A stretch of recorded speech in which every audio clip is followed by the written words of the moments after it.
sequels, part twos. Sometimes they're good. Sometimes they suck. Every once in a while on Whiskey Business, we get into what we call a two-parter situation, when we have a guest who's got great stories to tell, and it just can't be confined in the hour plus that we try to wrap these podcasts up in. So if you watched last week with our good friend Charlie Wiener, we're about ready to go into part 2. Now, we took a little break ourselves to go outside and smoke a cigarette and collect our thoughts. We're still finishing off a shot of freedom. That was the bottle last week, and this one's going to go by the wayside before it's all said and done. So thank you, Zach Hollingsworth and Scott Brown, for putting out a fine little product, and continued success as you expand across the country with this. For those of you who maybe skipped the first part, shame on you. Go back and watch part 1 before you watch part 2. Freedom Whiskey Company is a small batch bourbon started by 2 veterans who have done a fine job of expressing their love for the brown liquor and sharing it with the rest of America. So, when we run out of that, Charlie Wiener mentioned a certain whiskey that he's never had before. So maybe I can make one of his small dreams come true before it's all said and done. As we get into part 2, hi, I'm Dino Pt2, and welcome to Whiskey Business, a podcast not so much about whiskey as it is one with whiskey. Our guest for part 2 is Charlie Wiener from Cleveland, Ohio, who drove in from Cleveland, Ohio. And you know what? That's part of the reason. You drove in from Cleveland, so why not make it a two-parter? Make it worth the drive. It's not that far. What's the longest you've ever driven to a gig? Well, to a gig or from a gig? Because there's 2 different ways. I mean, to get to a gig. To get to a gig, I drove 24 hours. And I was down in Tucson, and I drove from Tucson to Sequim, Washington. Sequim, Washington. Washington. It's a little thing, it's a casino up in Sequim, Washington, which is a great gig. Is it right next to Squirm? That kind of Squirm, right Washington. between. And I drove 24 hours. I got up there. I got a quick nap in and went and did the show. You drove 24 hours straight. Yeah. What is wrong with you? Well, who does that? Not a lot of people, apparently. Then I've done 6 or 7 times where I finish up on the West Coast, usually in like Medford, Oregon, or whatever, and then I drive home, and that's 37 hours. Were you ever at a point in your career where you actually, they have things called planes? What? They have things called planes. Yes, they go up in the air and they get you to your destination way quicker. I know, but then you have to talk to people, and the thing is, I have a thing about paying somebody. To talk to people. I mean, you have to talk to people. You love to talk to people. I talk to people in an audience. I don't talk to, although I do talk to people all the time. That's interesting. So are you one of these comedians, performers, who on stage is very extroverted? In fact, I was talking to my friend on the break before we started. My friend Jamie wanted me to come out and have some cocktails with him. I said, we're doing a 2-parter with Charlie Wiener. He goes, Charlie Wiener, why do I know that name? He goes, that's one of the guys from the Christmas show. And I go, yeah. I go, he's got some great stories. You should come by. He might actually pop in before it's all said and done. That'd be fun. Before it's all said and done. But he goes, that's the guy on stage that's funny and yells yes, all the time. Would be so me. are you telling me that you're one of these extroverted people on stage, but when you get off stage, you're introverted and you don't really want to talk to people? Well, I won't say that I'm introverted, but I'm not the person I am on stage. I mean, I'm not the person on stage is more loud and whatever, and when I'm off stage, I love to. My father, my grandfather, I thought they knew everybody in the world because they talked to everyone. So right. I talk to everyone, but I'm not on. You know what I mean? It's like comics who are on all the time, I understand. Well, and they're always trying to be funny, and they're always trying to be. I just talk to people because I thought my father always knew everybody, and because they would talk to the cashier, they would talk to the whoever, the gas station, they talked to everybody. But they just talked to them. How you doing? Everything going That's all how right? my dad whatever. is. So- Who That's was how that? we- I don't know. I It's- just was talking it's to him. interesting Yeah. that you bring that up because so what we see on stage, Right. I mean, because It is me, yes. you talk about things in your life, Yes. much like I do, Yes. like anything I do on stage is derived from Based me. in reality. Based in reality, and Yes. granted, sometimes an exaggeration on a theme, but Right. nonetheless, you know, part of who I am. So it's interesting that you consider yourself to be, you know, that's who I am on stage. Well- and then off stage, I'm different. Okay, see, so what you just used one word that is the definition of it. You tell stories out on stage. We tell stories out on stage that are based in truth. Everything I say on stage is true. It's a true story. I don't make any of it up. But it's exaggerated, as well as I am. I am more exaggerated on stage than I am off stage. I'm more flamboyant or I'm louder, I'm faster, I'm whatever. I'm not. Somebody said to me one time, they go, "You're not the same guy you are on stage." I said, "Who would want to be? Who would want to be like that all the time? I don't want to be like that all the time. I mean, if you want to sit around and talk, I mean, I love to sit around with people and talk. This is wonderful. Yeah. But I don't have to be my stage persona. Here, we can talk about whatever we want, and it's a different thing. But I think if you could keep those two separate, then my thing always was that as long as I understood that there was stage and there was reality, that you kept them separate and you would never buy into what people said about the guy on stage. And it kept you on an even keel because the guy off stage had to pay his bills. The guy off stage is married, has a couple kids, and they keep him on an even keel. The guy on stage could do whatever the hell he wants, and he's crazy and he's wonderful and he's Right. everything else. But if you start buying into that, if you start to believe, somebody told me a long time ago, never believe your own promotion. Right. No, don't believe your own And so that was it's nice I have because it separates the two. I have subscribed to that. Right, throughout because my I don't entire want life, yes. number one, I don't want to be the guy on stage. I love the guy on stage, but I don't want to be him all the time. How do you deal with the disappointment? Not from you, No, disappointment from them. the people. Oh no, what?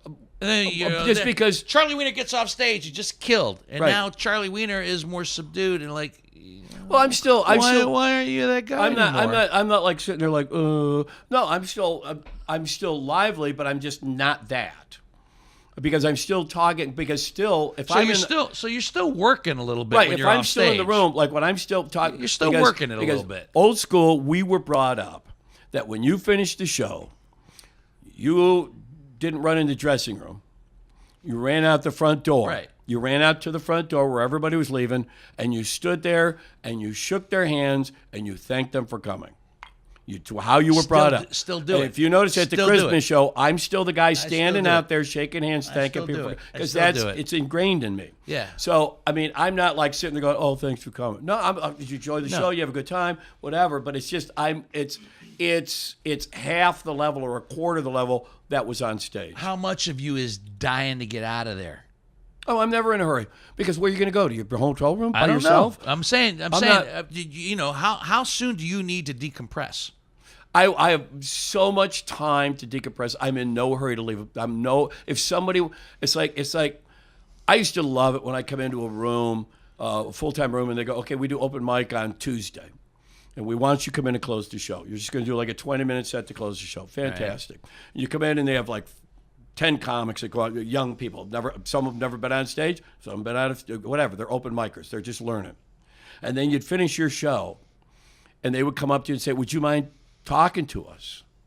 Well, I'll sit there for hours and talk to you about comedy. I love comedy, but they don't do that anymore. I'm not in a hurry to run back to the hotel. What do you mean they don't do that anymore? Because the young comics, when you walk off stage after closing an open mic night, they're gone. They have their little clique, and then they all think that they're funny. They all think they're whatever, and they don't want to hear what you because you don't know anything. You're out there working. I mean, when I was coming up, when I got out of the bars, I worked bars in the 70s. The first 10 years I was doing comedy and whatever, like trying to get everything going. I was working, I'm working bars. I'm not working comedy clubs. There weren't any comedy clubs in the 70s, except in New York and LA or whatever, Chicago. So I'm coming out, when I first started working the clubs, it just amazed me how many people were so pissed off that they were doing this. I'm like, are you kidding? You're the luckiest person in the world to do this. This is the greatest thing in the world. Somebody just gave you money to walk on stage to tell jokes. Are you kidding me? Or to talk about whatever. You just make people laugh for an hour. That's the greatest job in the world. So I'm in no hurry to walk out of that. So what do you think? Are you disappointed in the mindset of today's comics? Yes. I am, because when I was coming up, that's the point of it was, when I was coming up, I talked to every feature act, every headliner that would talk to me, because I wanted to get where they were. That's where I wanted to be. I didn't want to be where I was, and I was only, realistically, when I started working clubs, I opened for 2 weeks, and then I featured, because I was coming out of, and as I say, it's not that I was all great shakes. I'd just been performing for 15 years. The hardest thing in this job is to get used to being on stage. I had that. Absolutely. So then I bumped up, and then I wanted to find out how to get to the next step, to the next step, to the next step. So you talk to people. Well, now they all think that they all know everything already, and it's like, don't you want to? What do you and then they get mad at you because you criticize something. Why do you think that is? Why do you think they know everything? Why do you think? Oh, God only knows, because they're young. I don't know. I was young once. I say, but it's funny because they want you to tell a long time ago. They want you to tell them how brilliant they are, and I don't do that. Because the thing that I always tell them when they say, "What did you think of my show?" I say, "I will not comment on your material. That's your material. You have to live and die by your material. What I will comment on is your stage presentation." They're like, "Oh, I want to hear that." And I remember one time this kid goes, "What did you think of my show?" I said, "Take the phone out of your pocket." He goes, "What?" I said, take the phone out of your pocket. Get one of these big, like whatever. The iPhone 10 right here that I have like got that. right here. Yeah. Okay, he had that, and he had it in his front pocket. Okay, now I said, when you were on there, the whole 5 minutes you're on there, all I could do is stare at that thing in your pocket. And he just looks at me and goes, "Oh, whatever," and he walks away. Well, and I was going to bring that up. I feel like the younger comedians that I've seen are about, I want to get a Netflix special. Right. I'm going to be a YouTube star. They don't have that, like you say, that old school grind that you guys have had. What they've forgotten, it is not about you. The least important person in that room is you. Is it what they've forgotten, or is it nobody's how taught they them? never learned? They never Yeah. learned Right. Yeah. because they've grown up in a whole different time. I said the best part of that whole story I was telling you was that a year later, I get a text message or whatever, something on Facebook. The kid goes, "I don't know if you remember me, but I was at open mic night with you, and you told me about the phone in my pocket, and I basically told you to go screw off." He goes, the other day I was watching a video of myself. He goes, "All I could do is stir the fucking phone." He goes, "I just wanted you to know that I get it now." I'm like, okay, well, that's all I was trying to do. I'm really not trying to be an ass about this. You asked it. I'm telling you, this is a distraction. And when you are on stage, there are so many distractions happening in a room. Don't bring more. You're already dealing with this. Don't add to Make it take all distractions out of everything. And, but nobody taught them, and they all think it's like it's all about me. And I gotta be honest, as soon as I walk in the room, I know the only person that this is not about is me. Yeah. It's about the wait staff, it's about the people in the seats, it's about everybody else in that room, and way down the bottom of the chain is whether I had a good time or not. I remember when I first started out, I was very fortunate in that I got to, we mentioned in part one, which you should all go back and should have been watching. Which you should have been watching. There will be a test. We mentioned that I said I didn't want to begrudge some of the great opening, acts that we opened up for, but I had the good fortune to open up for a lot of now famous and infamous comedians. One of them was Jerry Seinfeld. Right. When he was before his show, before Seinfeld, and he was just a club comic, right, headlining, and I remember sitting in the green room with him, getting an education, and he watched. Jerry, you'll never see this podcast, But he watched my set, and he said, we were in agreement, and he told me that'll be your first television bit. Right.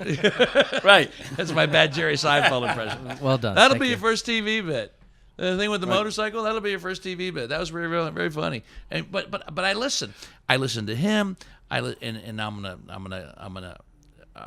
not bragging here, but I'm just, But yeah. I listened to him.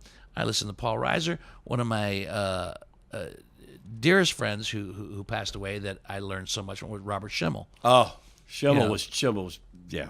Robert Schimmel taught me. Lenny Clark. Right. Lenny Clark got me into the Comedy Store in Los Angeles when I moved out to L.A. These are people who I wanted their opinions, their time, their attention, their knowledge, anything that they knew. Right. And I listened. I mean, so yeah. I mean, but it's a different time now. It is a different time, and I just think it's sad because it's like there's still a lot of, maybe not as old as I am, but there's still a lot of comics out there who've been working a long time, 107, that love this like I do. And I said, I always kind of drove me nuts when I was coming into the clubs and stuff. These guys that I'm working with that were just so bitter about whatever, and I'm like, you're headlining, you're making money, you're doing, it's like you're getting a chance to do something, but they're always willing to share something. Right. And I am more than happy to give you any information I can give you. Whatever I can give you, I don't care. It doesn't make any difference to me. I mean, you're at the beginning of your career, and I said, you can learn so much from watching open micers or watching people that you think are not you, they're not my caliber. I still learn from them. Sometimes I learn what not to do. I get excited when I actually see younger talent going up there and crushing it. Yeah. Yeah. And then you get to watch them as they come up through their career and stuff over 10, 15 years, and you see them hit a plateau, and then you see them make that jump, and they make that jump, and it's like, great. it's so cool. It's like, oh my God, that's cool. so cool. And some people would be bitter and jealous and envious, but I am not. I mean, there's a couple guys here in Columbus, Ohio, that are just phenomenal, killing it. Yeah. I'll say their names: Jason Banks. Oh yeah, Jason, I love. Mike Paramore. Uh-huh. These are guys that they get it, and also are still smart enough to listen. Right. But I mean, I think that's the problem in a lot of things that people either don't. they listen to us to learn from our mistakes, or listen to us to learn from our experiences. Right. Because we've made mistakes. Oh. You mentioned in part one, which once again you should go back and listen to. That's great. That's great. We mentioned earlier that sometimes comedians, performers are their own worst enemies. Yeah. You also mentioned, in respects to your writing and the music, and also comedy, you kind of broached the topic of depression. Right. Do you suffer from depression? Yes, I've suffered from depression my whole life. Since I can remember. Literally since I can remember, since I was certainly the early teens. I mean, I have suffered from depression. And why do you think that is? Chemical imbalance? I don't know. It's I don't know. There's probably a lot of reasons that we search for ways to fight it, but usually we choose the wrong path. Because I will admit that I have suffered from it, Right. and continue to suffer from it. I will always have it. I mean, that's the thing. I think it's kind of like it's like alcoholism. The first step is accepting the fact that I have depression and not denying I have depression. Have you ever been treated for it? No. Well, I did once when I was going through a really bad divorce, and I was suicidal. I was done. I had it, and that was it. And music was, things were not going well, and I was going through depression and through whatever. And I went to a psychologist, psychiatrist for a while, and she saved my life. So you were suicidal? Yeah. You thought about it? Oh yeah. I think when you say you thought about it, I mean, did you think I might want to kill myself, or this is how I'm going to kill myself? how? How are you going to do it? Oh yeah, how? Well, mine has always been always because I do it. Mine has always been My top reason. my That's favorite my way top to do it way. myself. Top way. My thing is always like, I'm only going to do it once, so listen. run into it like a bridge abutment. What? A bridge abutment. Just crank the vehicle up because I've spent I guess because I've spent my whole life in a bridge? car. Bridge abutment. You know The thing did you go off the side of the road on? No, the ones that stop the thing that holds the bridge up. Oh, okay, all right. Those are called bridge abutments. All right. And they're solid, they're concrete, they're big, they're round. you're just and gonna if you hit them just- going 90 miles an hour, you're done. And what if you're not? Well, that's always, I don't know because I haven't done it yet. So Fill your car up with hopefully. gasoline all on the front seat. No, I'm sorry. I mean, so I've been through. I've Is it less now or more as you get older? it's. I don't think it's less or more. I think it's the same. I think that my depression has stayed the same. I realistically, I fight my depression with writing. I fight my depression with creating. I fight my depression with whatever. All right, so this is how I'm going to say. But this is I'm going to say. This is how I fight it. Is creativity is the thing that I latch onto. Performing is what I latch onto. But what a vicious circle, because you said you fight it with writing, because then you finish a book, as we mentioned in part one. and you dive into a huge you mentioned depression. in part one of this Yes. podcast that after you get done with the book, you go through depression because the book's done. Yes. What a vicious fucking circle. Oh yes. Oh, without a doubt. Without a doubt, it's a vicious cycle. But that's depression. But see, that's what people don't understand is that my wife knows that I suffer from depression, and she can tell. And she doesn't like, what are you so sad about? See, this is the problem when you get into depression, is that people are like, how come you're so sad? I'm not sad. I'm depressed. I am fighting some demons. What do you consider right to be the difference? I think sad is because your girlfriend left you. Sad is because you're almost out of booze. Yeah, sad is because your dog died. Dog died, whatever. Depression is something that there doesn't have to be a reason for depression. It doesn't have to be because the book is done. It doesn't have to be because I'm off stage. It doesn't have to be for any reason. Depression comes when depression will. It's an ugly demon. It's an ugly demon. It's an ugly demon, and I think it looks for opportunities to fucking put your hooks. Oh, in it's you. looking for the crack. It's like water. Depression is like water, because water will find a way in. Always. Depression will find a way in. That's a You great. can be having the greatest day of your life, and Great way to depression will. describe it. But you. I mean, I've had it for over 50 years. Okay, and so I'm pretty good at recognizing when it's starting. I'm pretty good at recognizing that it's happening, and I'm pretty good at knowing whether I can fight it off or if I'm going to have to ride the rapids. And if I have to ride the rapids, then I have to buckle down, put on my life vest, and just get through it. I'm going to get through it. Were you ever on medication? No. See, I was. See, and did it help? Did you like it or no? There was a period of time. This is before your run, Hansberry, at the radio station. In the mid '90s. I think you might have talked about this with not to interrupt, keep going, but with our Christmas episode or seasonal. Yeah. Oh, the seasonal disorder. Lowenstein. One of of our first episodes. Psychologist. Yeah, there was a period of time where I went to work, but once I got done with work, I couldn't get off the couch. And the particular doctor I was with put me on Effexor, which was a really and a big fucking elephant dose of it. Right. It got me off the couch. Right. But what it did, while it got me off the couch, it got me functioning in daily life. It made me extremely ambivalent about everything. Right. I mean, I didn't care. Right, just didn't care. I didn't get Right. upset. Right. I didn't get sad, but I also didn't get happy. But you're I didn't right. get But you're not excited. happy either. I didn't get excited. Right. I was just functioning. Right. And I remember going to Indianapolis and doing a gig. And I got halfway to Indy, and I realized that I forgot my medication. And I kind of panicked a little bit.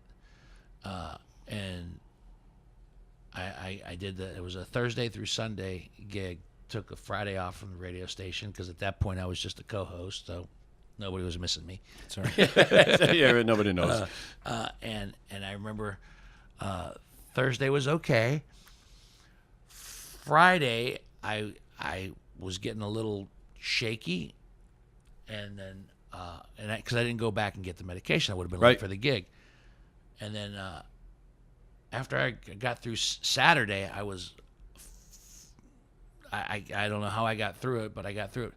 But when I woke up on Sunday morning, there was this parting of the clouds, whatever you want to call it. And I woke up feeling way different than I'd felt in a long, long time. Proceeded to do one of the best shows I'd ever done, in my opinion. Right. That at least for that weekend on sure. Sunday night, and I felt something again. Now, let me just say this to those people who suffer from depression and also take medication.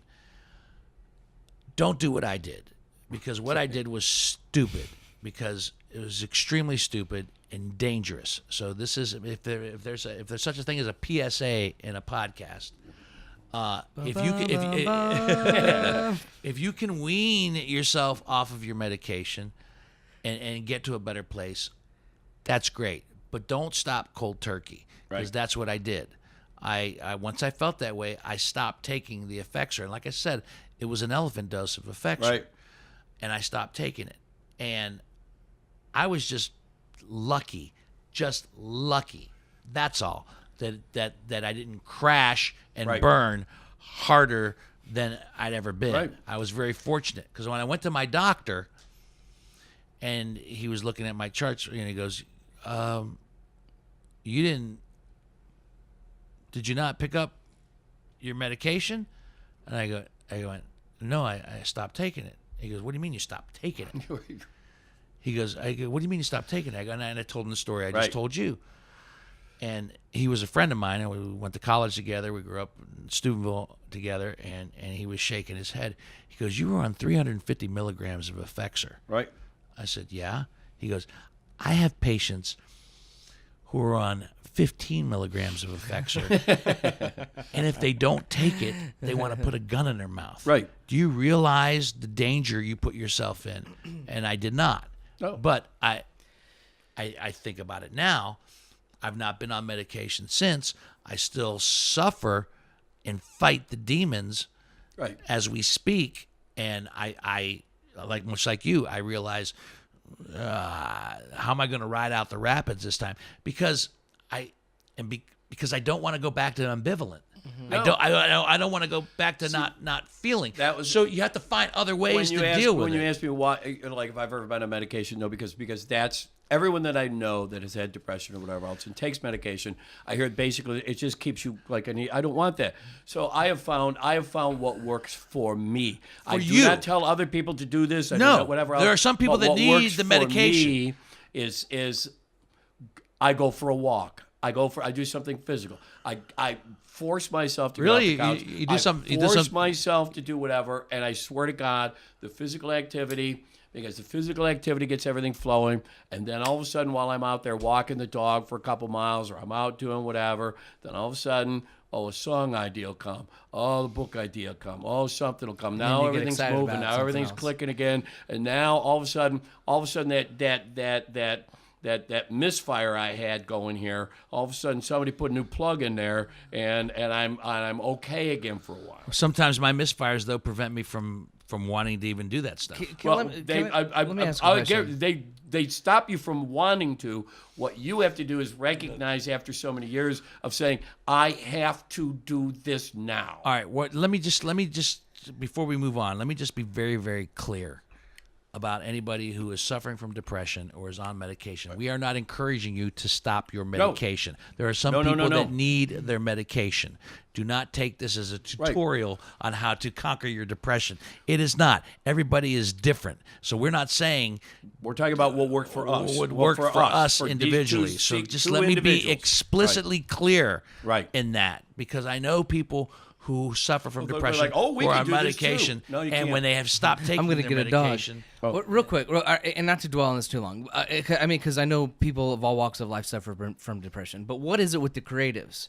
There always seems to be something with us that it strikes harder, or we're more receptive to it. No, or it's just we're, because you're not on the same. You're not on the same plane. You're not on the same. You don't think of things the same way other people do.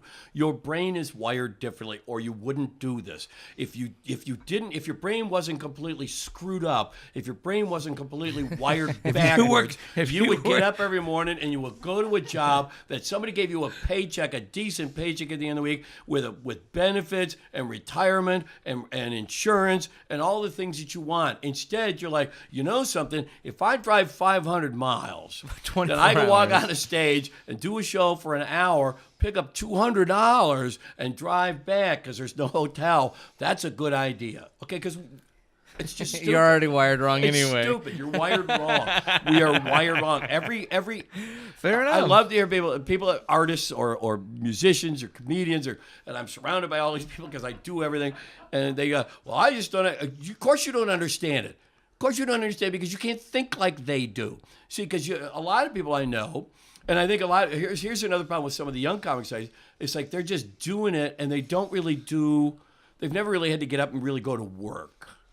And I've done all kinds of shit. So jobs. have I. And when you've done that, you are far more forgiving of a tired crowd because I know what it took for you to get here. Right. I dug those ditches. I chopped the trees. I did all that stuff. I painted the houses. I worked on this docks. I did whatever. I was a mechanic. You name it, I've done it. And it's like, so I understand these people. And I also understand that I can't do what you do. You're not going to answer phones because in I'll a go cubicle. insane. Yeah. I will go insane if I do what you do. And you can't do what I do, and thank God, because then I'd be out of a job. But that's what it is you have to understand.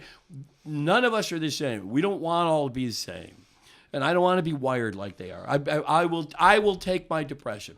I will take the fact that I will get no Social Security. I will take the fact that I've given up all these things because of what I was allowed to do.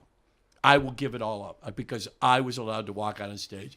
I made people laugh. I made people cry with a song. I made people do whatever, and I didn't make them. I allowed that to happen, or whatever it is. I will give up everything that you have for that. And I've had my whole life, and I literally will get hardly anything for Social Security. I have no retirement. I have no nothing, and that's okay with me. The best day of my life was a couple years ago. My wife and I were sitting around. She was trying to figure out our retirement. And all of a sudden, she's figuring this out, and she looks at me and she goes, "You'll never retire, will you?" No. I said, "No, I won't. Why would I?" I said, mean, "Why would I stop not doing what I love Not in the to do?" conventional sense where you stop Right. working, creating. I mean, the business has almost a retired gardener. me in the fact that I'm only working a couple nights a week.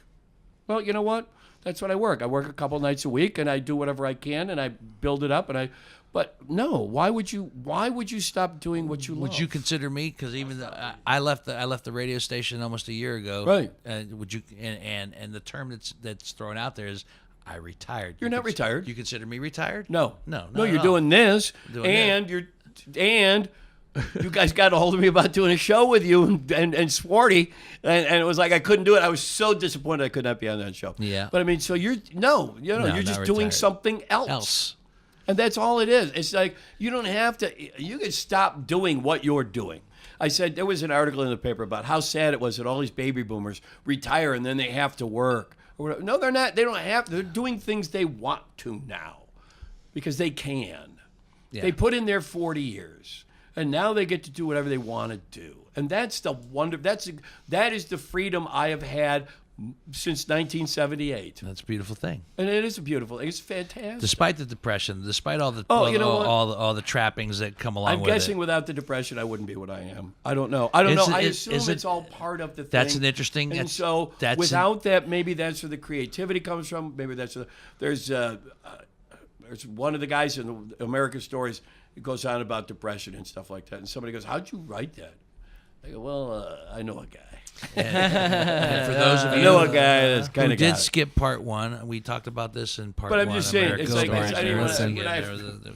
But I mean, I think plug for the book. that what we are is all of this insanity that makes it's what we are. And to deny any of that, or to try to say, well, I don't want to take a pill that stops me from creating. I don't want to take a pill because I apparently I need the depression to create.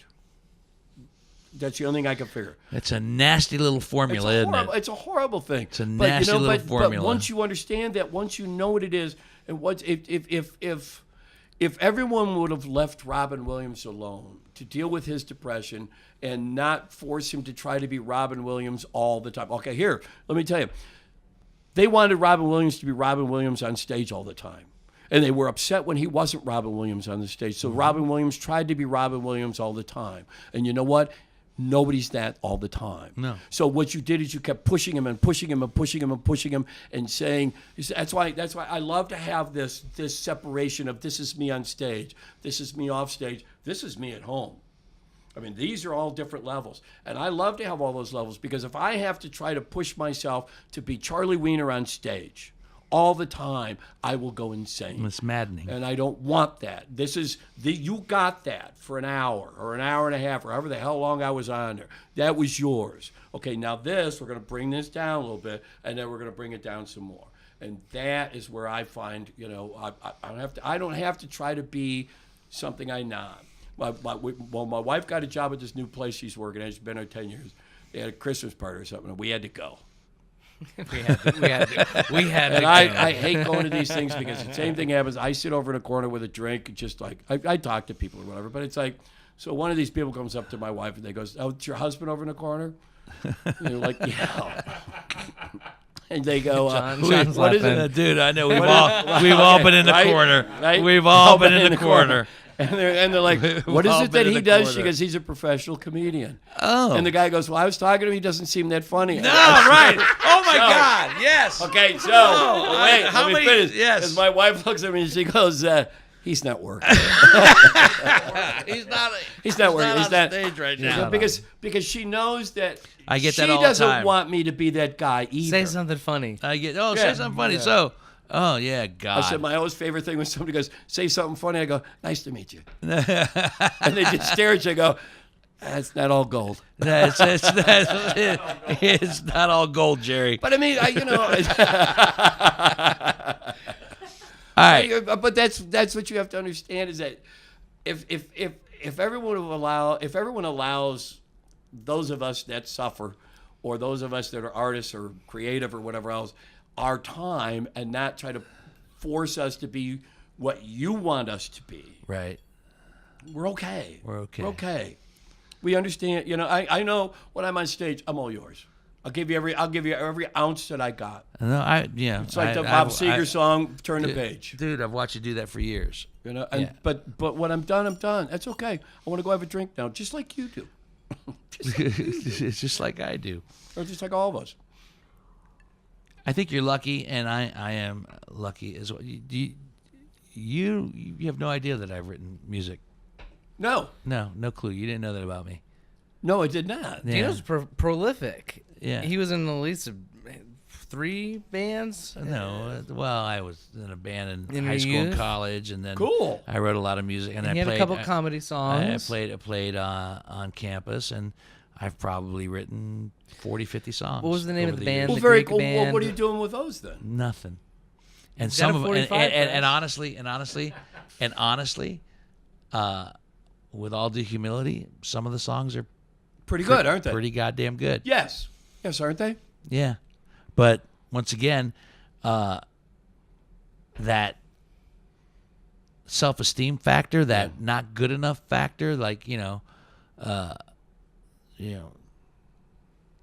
I sometimes, will I be one of those people that when I die, they'll find this treasure trove of Oh my God, he was a genius. and he did nothing with it.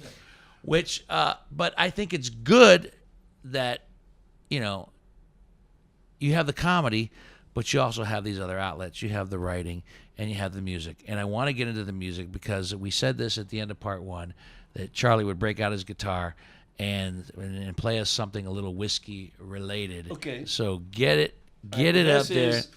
This is. I have to tell you. This is. Let's friend of mine- let's step away from the depression for a moment well, and play it's a something dep- lively. No, that's a Now for depressing something song. completely You want different. Something lively instead of No. Is this a sad song? Well, yeah, because All right, because we'll play a sad one, then we'll play something lively. okay, something like this. A while back, a friend of mine said, "You write all those honky tonk kind of songs, so, like about drinking and sad and whatever. Because did you ever try to write a George Jones song?" I said, "Well, no, he's dead. Why would you write a George Jones song?" He goes, "I think you could write a George Jones song." So he challenged me to write a George Jones song, and then we had a George Jones night at the Gar Hall, where I told people I'd written this George Jones song. They're like, "Well, I've written a George Jones song, and I've written a George Jones song." So we had like a George Jones night where you had to play a George Jones song and then a song you wrote that George Jones should have done. They should have done. Oh, that's kind of Right. cool. So this is the one that I wrote. This is the one that George John Should have done. Should have done. Excuse me, bartender, I left something behind. It was a few years ago. I walked in full of pride. She said she'd be waiting to begin our new life. Empty bar, empty bottle, empty dreams, empty lives. Oh wow, that's great. Go on. That's why I like dark bar rooms where you can't see me cry. And a sad song on the jukebox drowns each sob and sigh. These bourbon-soaked tears rain down from my eyes. Blurring, torn, tattered pictures and a yellow letter goodbye. Yeah, I'm chasing memories while I lose my mind. Ghosts come alive just about closing time. Well, I haunt these old bar rooms each night until 3. Searching each bottle for my lost dignity. Yeah, Right? been there. Well, she said Chad, she'd love me till the end of old time. I guess time must have stood still when she looked in his eyes. Now promises wither like grapes on the vine, and the future tastes bitter as yesterday's wine. Nice. Yeah, I'm chasing memories while I lose my mind. Ghosts come alive just about closing time. Well, I haunt these old bar rooms each night until 3. Searching each bottle for my lost dignity.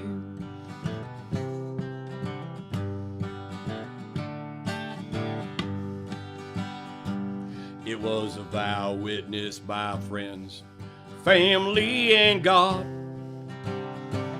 forsaking all others till death do us part. I guess the death that she spoke of was the love in her heart. Now I'm slowly dying, bar after bar. I'm chasing memories while I lose my mind. Ghosts come alive just about closing time. Well, I haunt these old bar rooms each night until 3. Searching each bottle for my lost dignity. Yeah, I'm searching each bottle for my lost dignity. Yeah. That's true. No, that's awesome. That's That true. you know, Right there. George Jones might come back from the dead and say, "I do got to this record song." that one." That's awesome. I was very proud of that. Oh, well, And you whatever. should be. Yeah, It should like, be. It's like I love. It's like the great joy that brings you out of whatever is finding that word or that phrase, whether it's a book or whether it's a comedy bit or whether it's a song, that just it fits. It's like you're looking for that just whatever, and you find it, and it's like you just walk around, you're just smiling because it's like and it's like it's funny because I've been taking I do a lot of writing when I'm driving all night, Right. When I'm driving Sure. because nobody can get a hold of you and nobody will call you at night because they're sleeping, or when I take the dog for walks, it's just me and the dog and we talk, and so it's like you just have time to just like let everything percolate, and all of a sudden it'll come to you. And it's like, and so now you just have to just think, I'm like, oh my God, we still got another mile and a half to walk. And I just have to keep like repeating for Right. like 40 minutes So till I don't get forget home it. And I walk in and I go, what the hell was it? Oh, What what? the Oh, hell yeah. was I it? hate that when that happens. You lose it for a But, second. the funny but thing then is, you get it back. with music and with comedy, if it comes to you at 3 o'clock in the morning, you wake up and you got this great line, this comedy line or music line, whatever it is, you got to write it down. I have pads of paper next to my bed. Me too. And my wife accepts the fact that sometimes that's just the way it is. But when I was writing the books, if an idea would come to me in the middle of the night about where this story should go, I'd go right back to sleep, wake up, and I'd remember exactly what it was that I don't know why it is with the books as opposed to like music or comedy, but it sticks with me. Do you, Tell now, do you, in part one, in which Part one. you need to listen You have to to watch it. Part one. Part one was listen to brilliant. this. We get naked and everything. Yeah. No, we we talked didn't, about we your didn't. more serious records. Do you have comedy records? I would assume, or no? I have comedy. Yes, I have comedy CDs, records. I have CDs, stand-up comedy records. And stuff. But no comedy. Well, I had funny music. I think I have things that I thought were funny. I mean, it's When like you were- you can't have an album called 12 Inches of Wiener. I mean, my first probably 3 albums. What was that song? Was it called 12 Inches of Wiener? The song never been. No, it was called Nobody Loves You When You're in Jail. That was on 12. That was the one that played twice. That's the one. Yeah. We referred to that in the first part. Once Right, again, you I don't want should've- to you belabor should've the seen it, point. really. to him. So let's That one. All right. let's sure. let's play that one. This That is the one 1978. I wrote this 1977. and this is the one that got played twice. Got played, and then they played. I swear to God, my favorite thing is so now MMS like a month later, or whatever and they've been playing a lot of my stuff at this point. So they're having a contest to win tickets to whatever.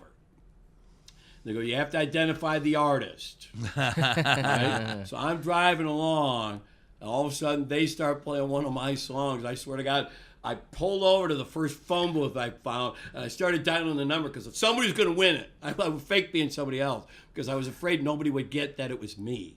Right. But somebody won. Somebody won, And it was other like, than okay. you. It was All like, right. so apparently I was okay. Validation. So this is called. It's called Nobody Loves You When You're in Jail. All right.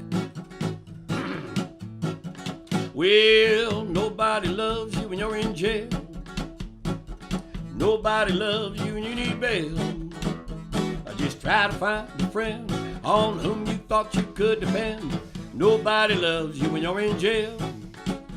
Well, you're going down the road and you're going kind of fast, and this cop comes up, says, pull it, old friend, get out of that car, coming along with me. We figure it won't belong to you, get out, because you got a lot of friends with a whole lot of clout, and they call them up and they say, just leave us be. Well, that's because nobody loves you when you're in jail. Nobody loves you when you need bail.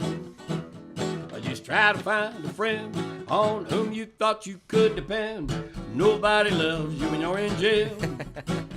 Then you're sitting at a bar and you're trying to get tight, and this guy comes up, says you've been with my wife, so you reach for the nearest thing, bottle of beer.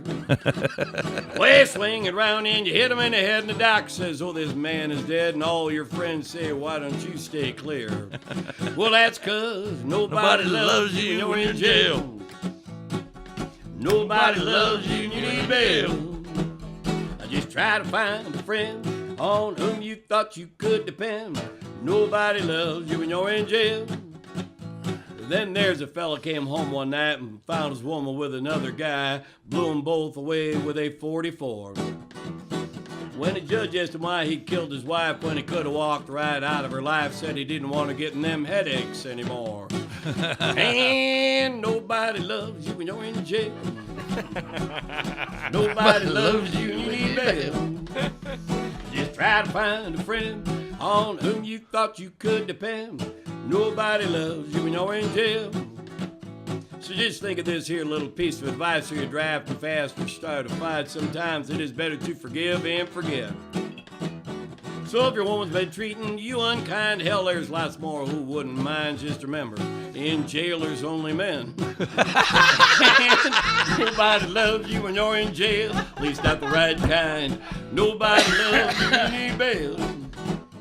Just try to find a friend on whom you thought you could depend. Nobody loves you, they're not thinking of you. Nobody loves you when you're in jail. Yeah. You know who could have recorded that, who's also dearly departed, and that could have been a greatest hit on one of his, Jerry Reed. Oh, yeah. Jerry Reed could have recorded that one big time. Well, we were sending it out to different people. I thought Commander Cody was going to do it for a while. But yeah, like no, Jerry Reed's first thing popped into my head. Jerry Reed would have been. We wanted him. He would have kicked ass with that. Because he's such a good guitar player anyway. Yeah. So it's like that was one. That was 1978. And the other one was a little later, or actually that's a newer song. And so it's just. But I don't try to write. Somebody said to me, they go, "What kind of music do you write?" I said, "I write all different kinds of music." Yeah. And they're like, "Really?" I said, "Yeah." I said, "But when I play it, it's country." When he played his country, yeah. Because apparently, whatever I write, it comes out country. Well, Americana shit. now. You just put 2 out here on our podcast, and it'll be something to listen to, and on YouTube as well. So who knows? Maybe someone will come across it and say, "I want to record that song." I want to record that old bastard. Mm-hmm. All right. And I would, and the funny thing is, I told people, my wife's like, "What if somebody started doing your songs? What would you do?" I said, "I'll keep writing songs." I said, because I said, if I could, I swear to God, I think I'd sit at home anymore and just write. Because I love to write. I mean, I love to write. And if I could find people, if you could make a living sitting at home writing books, writing songs, writing whatever. Isn't that the best way to sit at home and just wait for the checks to come in the mailbox? He wants you to get closer to the microphone. Yeah, there you go. Just say now that you're done with the guitar. I'm pulling a John Whitney. I'm pulling a John Whitney. Remember last week he was. I was like, let's. Now that we're done, we tighten it up. Professional now. The bottle for once. You kids today. It's only been about 2 hours. We never talked to our adults that way. We never told them to Don't go. talk to the talent unless spoken to. We never had to sell snake oil when we were. We never told them to step closer to the microphone. You disrespectful punk, you. He's a hippie. It's all right.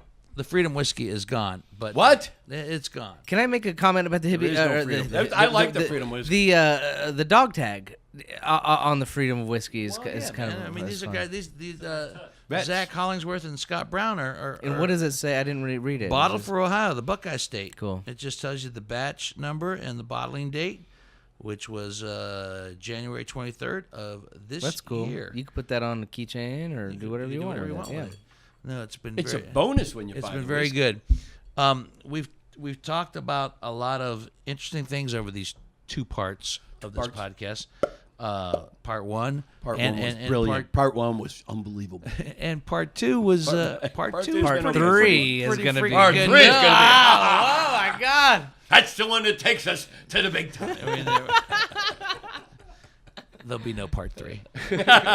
No, but there might be a revisit with you somewhere down the line. I would love to do it. This is fun. This is so much fun. You guys, Did you enjoy yourself? Because there was bourbon and there was talk. Yeah, I had a great time. Yeah, there's a lot of good stuff involved with this. And My wife told me just to behave myself, and I'm like, I don't know what the hell that means. well. Anymore. What does that mean? So we go away with that one, and you mentioned something in the break in between before we actually started doing part 2 about an elusive bourbon that you've not tried. Yes, I did. Pappy Van Winkle. I've heard nothing but it's like this is the of bourbons or whatever. Oh my God! See it. It's the There Winkle it guy. is. It's a bottle of 12-year, and I think this is my way of saying thank you Well, this is fantastic. for being here tonight and doing 2 podcasts with us. Part 1, which you already know. It's I love great. Part 1. So we will close part 2 with what some people consider to be the holy grail of bourbons. I am not. You You're gave not John. as- You not gave as- John more. You gave John more. You need to get. You can't. I will separate Come you on. till we get No home. fair. I put it up higher. Come on. The Van Winkle is beautiful bourbon. It really is. But No buts. It is. I'm hearing a big button there. No. Here's the but. And even the people from Family Van Winkle would tell you they don't like that their product. It takes a long time to make their whiskey. Yeah. And they don't like the fact that their product is exploited and sold on secondary markets Right. for outrageous amount of monies. They don't care for that at all. Good for them. They don't care for that at all. They also make the Weller, which is very easily accessible now in the state of Right. Ohio. Yeah, when you get a hold of the 12-year or even the 10-year at this point, there's some people that are watching. I can't believe he's just so willy-nilly Well, pouring I was going the to say, 12-year. let me chime in here. You walk the walk, man, and you talk the talk and walk the walk. You know, Dino, one of his thing is art is for collecting, whiskey is for drinking. That was yeah. Right. And Collect art, drink whiskey is what so, I always say. I never had Van Winkle, but this will be the 3rd time I've had it, and all 3 times is just because of good friends and conversation where he wanted to share it with people who would enjoy it. We were at Tamarack Cellars one time, which is my wife's a sommelier, so she's a wine person. She loves wine, and we're at this.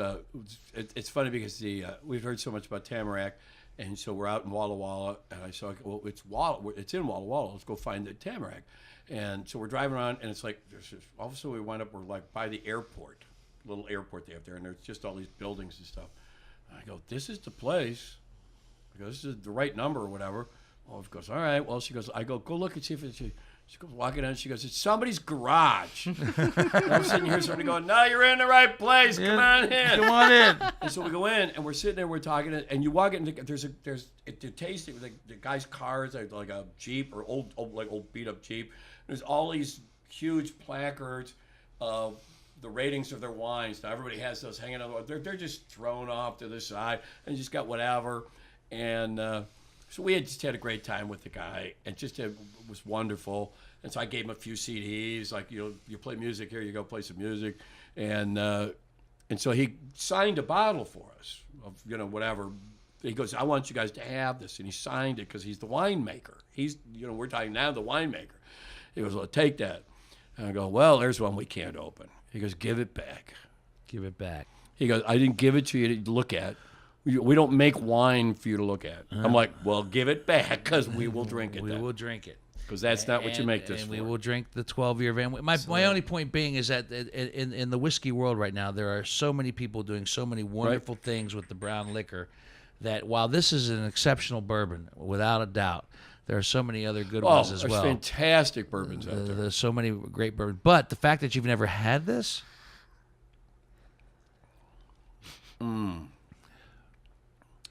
That's nice. Yeah, there's a reason why it is what it is. Smooth, good, just solid. That's wonderful.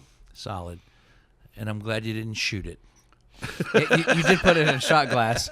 You were asking for no. it, Dino. Right. You are asking for it by putting it in the shot. Well, here, you got some more.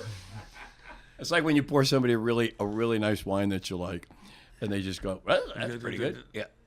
You want to enjoy it a little bit. It's not even that expensive, but you want to enjoy it a little bit. I've been saving that bottle. That's right. Hang on, let me sign that bottle for you. You can take it with you. I'm gonna wrap things up. I wanna thank your wife.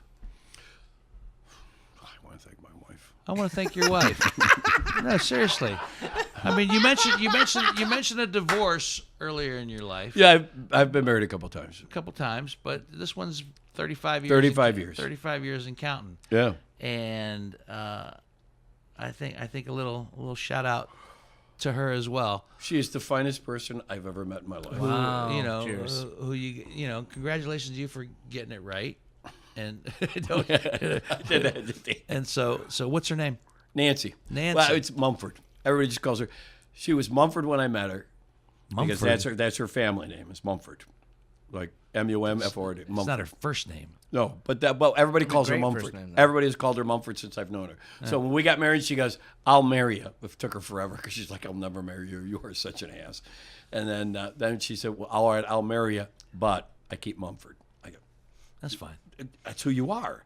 That's who you are. To take that away would be insane." That's who you've been. That is defining. That defines you as much as anything about you. The reason after spending 2 hours with you on this podcast, part 1 and part 2, I say I want to thank her because I think whether you admit it or not, you know, she's unconsciously or consciously been a part of the reason you kept yourself together. She is the entire reason that I have kept myself. She's not part of it. She is the reason. She is the whole reason that I am. Because she makes me want to be better. She makes me want to be a better person and a better writer, a better performer, a better musician, a better everything. She is the reason. So it's good that we give her a shout out. Oh, yeah. Without a doubt. All right. I'm not going to shoot it. No, don't you? No. You're going to make sure she watches that. You're going to No, use that she'll as- never see this. She'll never see it. It's like, it's just you drinking again. Wait! I see that every night. Wait to the end. Wait to the last 3 Wait till minutes. the pappy comes out, honey. Wait to the last 3 minutes of the second hour. Right. Then you'll see. Oh, that- you'll see it all. It all comes together like a beautiful plan.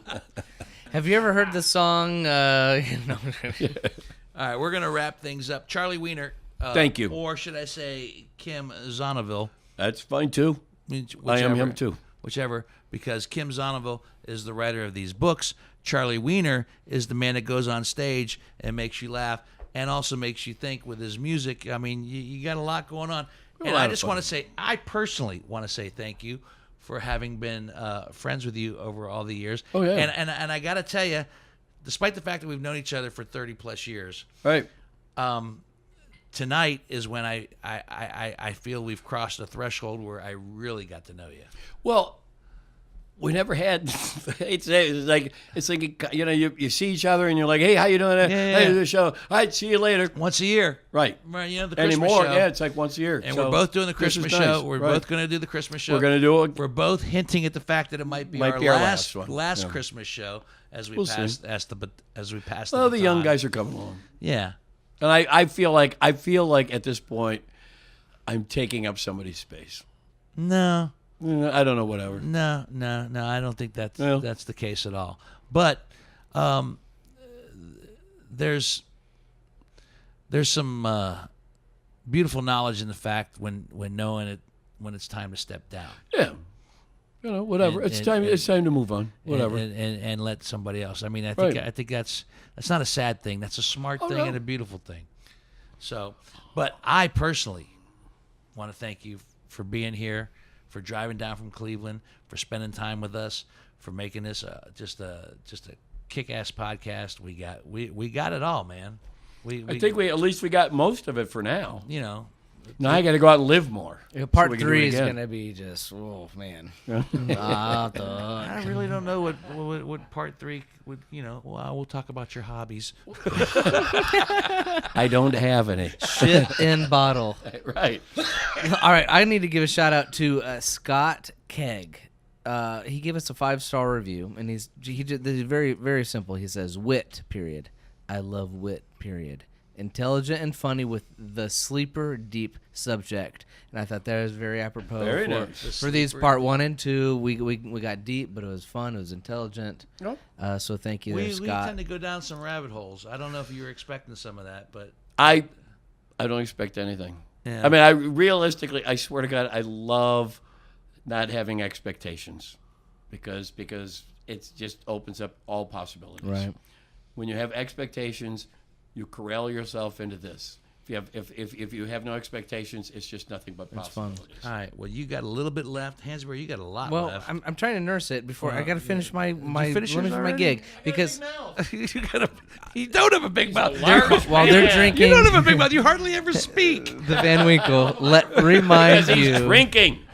Let me remind them to rate and review us. Rate and review because us like thank Scott did. Scott Thank you Keg, so thank much. you. Your reviews help us, It all get helps. exposed to more people.